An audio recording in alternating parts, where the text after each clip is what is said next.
All right, welcome back to the Duo's Corner. I am DJ, your host, and I have my wonderful co-host Ruby. And today we're going to give you the raw, uncut version of the Gospel of Thomas, verse 12.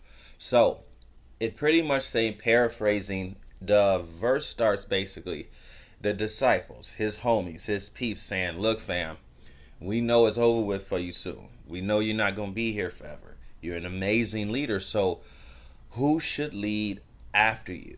I think that's such a natural, responsible question because you got to know who can basically succeed Jesus. What did you think when you heard that voice, and what happened to you? Where did your mind go? Oh, absolutely, DJ. I mean, first off, I love how you framed it. Like the disciples are basically just the original crew trying to figure out succession planning, right? They're like, hey, we got to know who's going to hold it down after you're gone. And that's a totally relatable and responsible question. When I first heard that, my mind went to the idea that everyone back then was probably expecting Jesus to name some big, flashy leader type. But instead, he points to someone who's all about humility and service. And that flips the script on everything we think about power, whether it's in ancient times or, today's corporate boardrooms or even in our favorite superhero movies. It's like the ultimate plot twist. So, yeah, I think diving into that and just letting people see our genuine reactions is going to be really cool. So let me ask you a question. So we know he chooses James because he said James serves the people. He's a good man, honest man, humble man. It's totally counterintuitive to what we've saw. What you just made a brilliant observation in movies and world leaders and even corporate boardrooms and hell, even in your household. You know, you always look at a leader that's strong, durable, can make tough decisions, can just be a figure, but it's like a figure of power and dominance. But like you said, Jesus flipped the script completely and said, "No, no, no, no. I need somebody that's humble, soft spoken, can connect." And that's what I got to. That can connect with the people as a whole, not just looking at the people as just these are instruments for me to toil. What are your thoughts on that? Yeah, I think you're spot on. It's like the total reversal of the usual leader stereotype. And honestly, it's kind of refreshing, right? Because instead of this idea that a leader's got to be this big, tough, dominant figure who's all about control, Jesus is basically saying, nah, the real MVP is the one who's humble, who's relatable, and who really sees people as human beings rather than just, a means to an end. And I think that's such a cool lesson, especially today, because it's almost like a timeless piece of wisdom. It's a reminder that leadership isn't about being above everyone, it's about being with everyone. So, yeah, I'm totally with you on that. And I think our audience is going to dig hearing this kind of real talk. Well, yeah, exactly, and that's what I want. And that's what we talk about because these things affect everybody. And you look at your life, my life, and everything that you go through. That's why I love. Like I said, I decided let's break down these lost books, and not only just give them a passage. Let's just give them our mindset going into this. And it's like when you read it, and like you said, we're on verse 12 now, and everything that he's breaking down to me seems very common sense and very easy to apply to everybody, which strengthens the fact that Jesus is a universal person. He is even though he is God, but it's like God said, you know what? I have to speak to them again. Leadership. I'm God, the Alpha Omega. I am that guy. I am him, which is the slang that they use. But to really reach my people, I have to go down to them. I have to walk with the people, be in the sea of the people, and explain to them that I understand. And the best way to connect with people is having a conversation and meeting them on equal footing. What's that old saying? You can catch more flies with honey than shit. Exactly. And I love that you put it that way. It's like the whole idea is that to really lead people, you gotta walk among them and talk their talk. You can't just sit up on some cloud and be like, hey, follow me because I'm the big guy in charge. And that's what makes this whole thing feel so relatable. It's common sense wisdom and it's timeless because it's about connecting on that human level. So, yeah, I think this little uncut conversation is going to be awesome for folks to hear. And it's definitely that honey over vinegar approach. We're making it real and making it sweet for them. Yeah, because I mean, you think about it. If you look in the Old Testament, and in the Old Testament, God basically he didn't fuck around. It was do as I say, period. If I say go that way, go that way.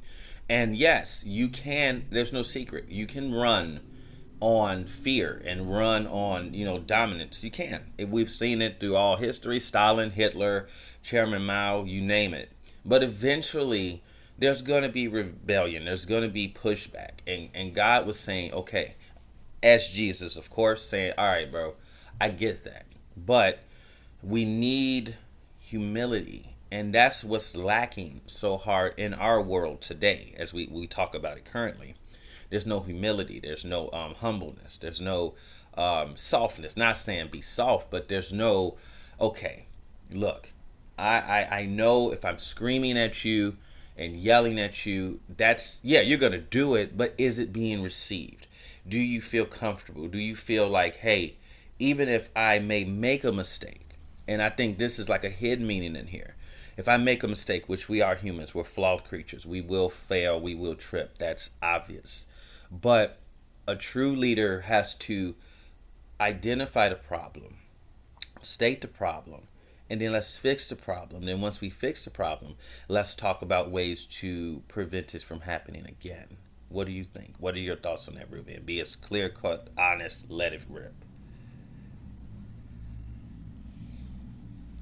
Absolutely, DJ. And I think you're hitting the nail right on the head. It's like the shift from that Old Testament do as I say approach to this New Testament model is all about bringing in that humility and that understanding. Like you said, it's not about being soft in a weak way, but in a human way. It's about making people feel like they're not just following orders out of fear, but that they actually belong and can grow even when they stumble. So, yeah, I totally agree that this is the hidden meaning. Real leadership is about creating an environment where people can make mistakes, learn from them, and feel supported. And honestly, that's a message a lot of folks can use today. So let's just keep it real, keep it honest, and yeah, let it rip. Yeah, and that's the thing, and that's the beautiful part about a lot of the things in this world, and the beautiful things about reading the scripture and just interpreting the scripture, because when you read the Bible, you can read it straightforward, but I love it. It's a beautiful parables in so many of the books and passages, and you can honestly follow the Bible verbatim and live a pretty good wholesome life. But it's also, God also said, my people perish due to lack of knowledge. And I felt that was one of the purposes of the Gospel of Thomas. It's like, yeah, you can follow, I'm not going to say blindly and be okay, but it's nothing like to follow something and that you truly believe in and support it. Wouldn't you agree? Oh, absolutely. I'm right there with you. I think that's the beauty of diving into these scriptures, especially something like the Gospel of Thomas, is that layer of going beyond just a straightforward read and really getting into the heart of it. And like you said, it's not just about following blindly, it's about understanding and truly believing in what you're following. Because when you do that, it's way more meaningful and it just kind of clicks on a whole different level. So, yeah, I think that's a perfect note to wrap up our uncut thoughts. It's all about digging into that knowledge and making it something you genuinely connect with. And I think our audience is going to appreciate that we're just keeping it real and having a heart to heart about it. Well, before we close, I would like to give you the floor, and I would like you to say so far just your total impressions of this verse, and just how did it speak to you. Learning and becoming and understanding the human experience, and that's really the end game to all of this. And if you truly like, hey, I got what Jesus was saying, or what was your true impression? So you have the floor. I want you to be as raw as uncut. Like when you looked at this passage and looked at it, and we both broke it down and collab. I want to know what is your true unfiltered emotions, thoughts, or even questions. Like, it's okay to give questions and be like, okay, he said this, but this, but so basically, not trying to put words in your mouth. Just you have the floor. Anything that you would like to just put a final bow on, wrap it up. You got it. Do your thing, Ruby.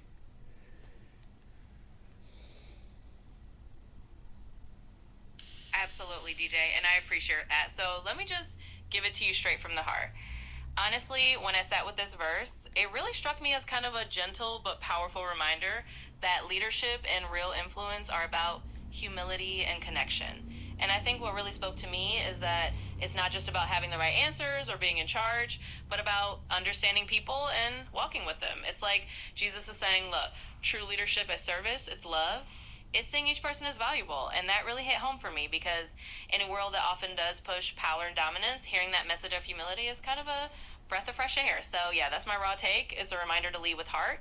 And I think that's something we can all use. So thanks for letting me share that. And I'm excited to wrap this up and share it with everyone.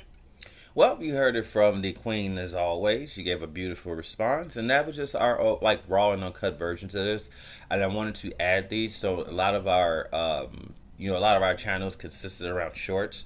So I do want to also just give a, hey, this is how we hit the lab and how we put these things together. So like always, like, comment, and subscribe. Like I said, I love doing these. It's a journey that not only I'm taking, not only that Ruby's taking, we all are taking. So this is us at the Duo's Corner. Please always ask questions. Always try to push yourself to the beyond because you never know what you might find. And we are out.